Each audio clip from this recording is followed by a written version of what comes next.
J'ai cuté mon live, une partie de la nuit, qu'est-ce que j'ai fait? On est descendu au rez-de-chaussée, donc dans l'espace du parking, dans les fondations de l'immeuble. On était, il y avait, pour ceux qui ont vu ma story Instagram, j'étais du coup avec ma copine, mon frère, sa copine, Kefko, Skyden, enfin tous les gens qu'on connaissait, ils étaient là. Les gens en tout cas qui habitent où j'habite. Ok. Donc ça c'était nickel. Théo aussi. Il était pas loin, mais aussi à la Marina. Il est descendu aussi se protéger. On est resté combien? Peut-être 3-4 heures au rez-de-chaussée. Puis ensuite après, ça s'est calmé. On a décidé de remonter là-haut parce qu'en fait, il faut savoir que moi, j'habite quasiment au dernier étage de la tour. Donc c'est pas le meilleur endroit pour rester quand il y a des bombardements, les gars. C'est pas au dernier étage. L'endroit le plus sécure, les gars, c'est le rez-de-chaussée.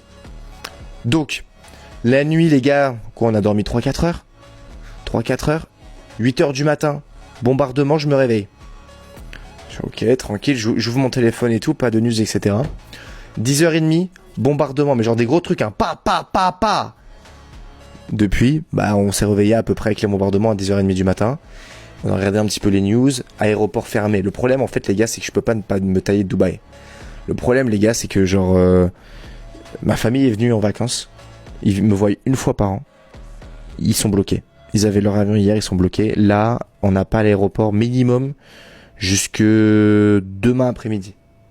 Et je pense que ça va continuer. Je pense qu'il y a moyen que ça continue encore, les gars, ok? Donc on peut pas se tailler, en fait, les gars.